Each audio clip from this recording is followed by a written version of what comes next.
tutakapofika tutakuja kusababisha vita kubwa itatokea. Tunawapa polisi wiki moja, yeyote ambaye amehusika kwa mauaji ya mfanyabiashara wa madini Banjo wawe wamefikishwa kwenye vyombo vya kisheria. Karibu sana msikilizaji katika kituo chetu, kitu ambacho ni nambari moja kwa kukusogeshea karibu taarifa zinazotokea na kuhakikisha kwamba tunakupatia uchambuzi wa kina kuhusu yale ambayo yameweza kutendeka na yale ambayo yanaendelea katika taifa tukufu la Tanzania. Karibu msikilizaji, ni kupashe yale ambayo yameweza kufika katika meza yetu. Na msikilizaji, jeshi la polisi limeachia taarifa siku ya leo na limezungumzia uhusiano wake na kikundi cha TFF.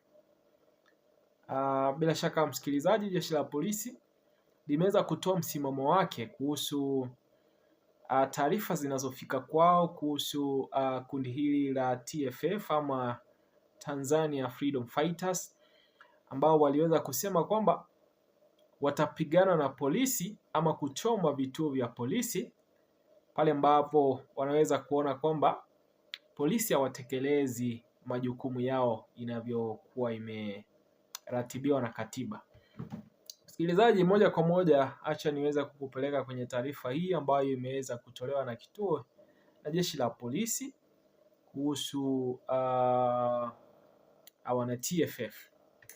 Sasa taarifa ya jeshi la polisi inasema kwamba jeshi la polisi limekanusha taarifa zinazosambazwa zinazosambazwa na kikundi kinachojiita Tanzania Freedom Fighters ama TFF, kikidai kufanya mazoezi porini na kutenda uhalifu.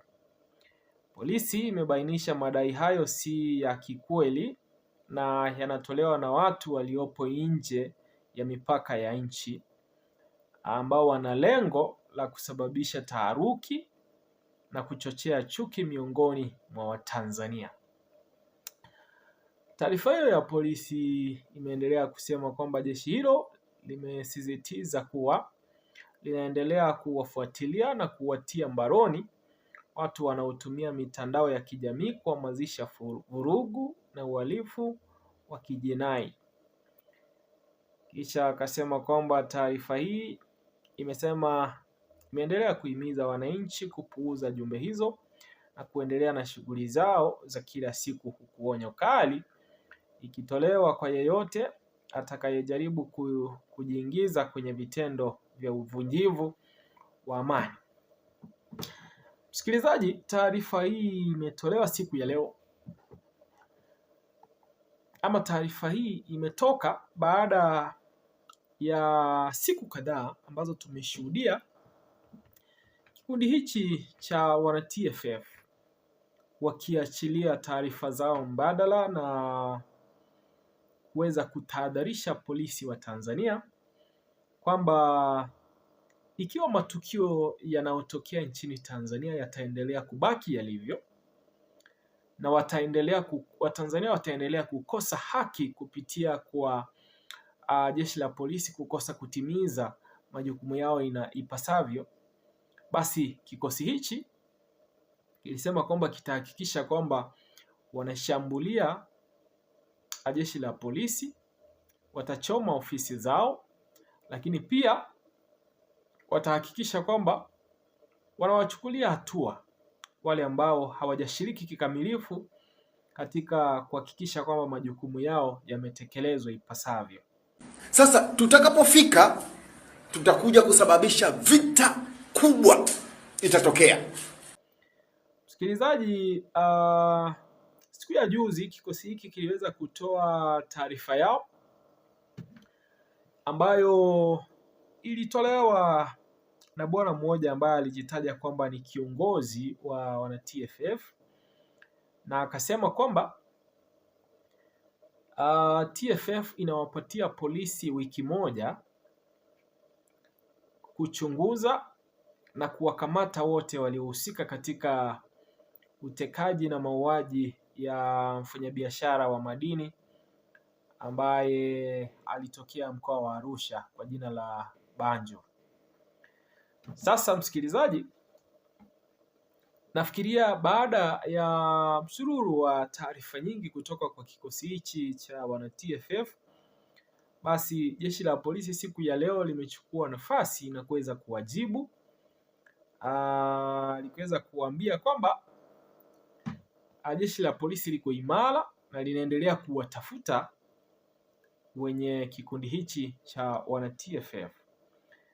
Msikilizaji, ninaposoma kifungu cha kwanza hiki cha taarifa hii ya jeshi la polisi, nasema kwamba jeshi la polisi linapenda kuwajulisha kuwa linaendelea kutekeleza majukumu yake ya msingi kama yalivyolainishwa na sheria za nchi. Utekelezaji huo unakwenda sambamba na kushirikiana na wananchi katika kubaini, kuzuia na kutanzua uhalifu, jambo ambalo limepelekea nchi yetu kuendelea kuwa shwari. Sasa msikilizaji, kifungu hicho cha kwanza cha taarifa iliyotolewa na jeshi la polisi, kulingana na wao wanasema kwamba taifa liko salama na matukio ya uvunjivu wa amani hayapo, na viongozi wa kikundi cha TFF waliweza kusema kwamba jeshi la polisi limekosa katika utekelezaji wa majukumu yao ya kikatiba ya kuwahakikishia wananchi usalama wao. Sababu ya kwanza iliyosababisha wanakikundi hichi cha TFF kusema hivyo ni visa vya mauaji, visa vya utekaji na visa vya utekaji wa raia wa Tanzania. Msikilizaji, visa hivi vinaendelea kutekelezwa. Siku hadi nyingine utasikia kwamba kuna watu wametekwa, kuna watu wamepotea, kuna watu wamechukuliwa na watu wasiojulikana.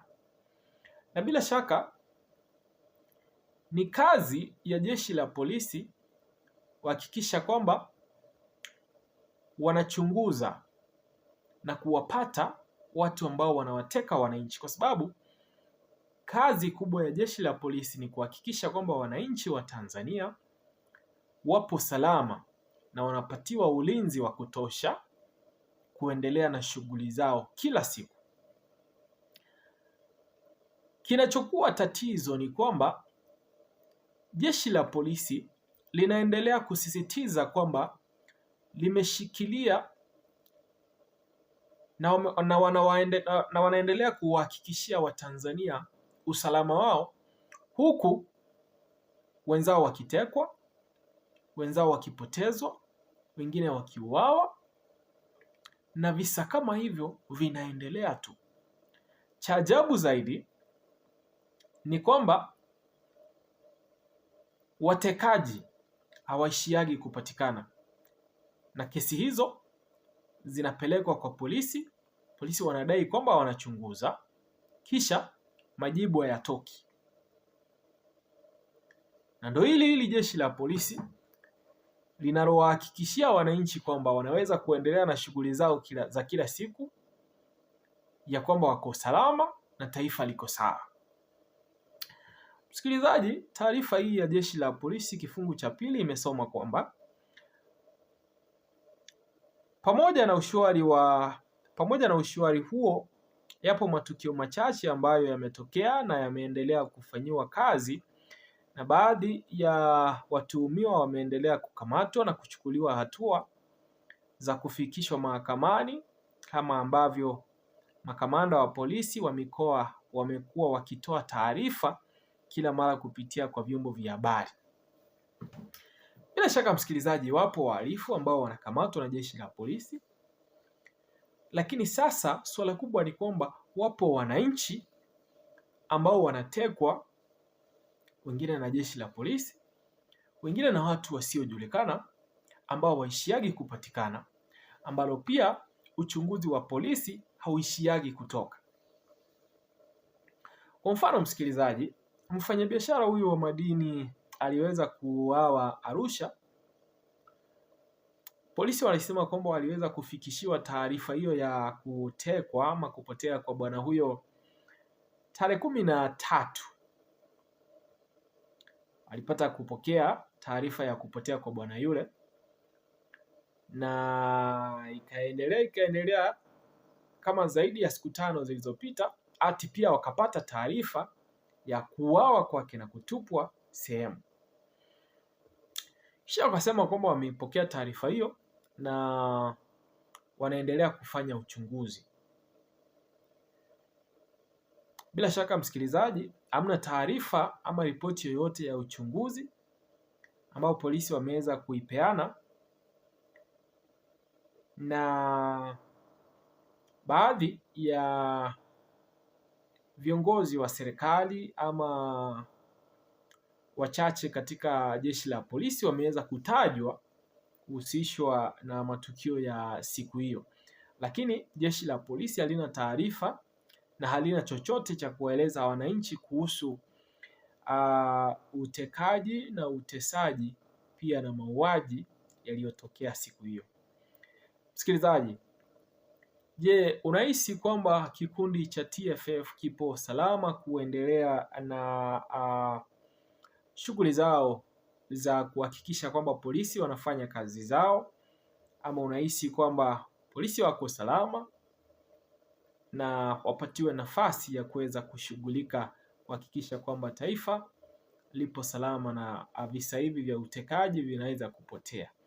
Endelea kuachia maoni yako kwenye comment section, lakini pia endeleeni kutia subscription kwenye kituo hichi kwa maana ya kuendelea kutufuatilia na kupata taarifa zetu punde tu zinapoweza kupakiwa kwenye kituo hichi. Jina langu ni Presenter Guton, nazidi kukaribisha hapa kila siku kuhakikisha kwamba una tune in kucheck ama kupata taarifa mpya ambazo zimeweza kutokea, lakini pia unapata uchambuzi wa kina kuhusu yale yote ambayo yameweza kutendeka.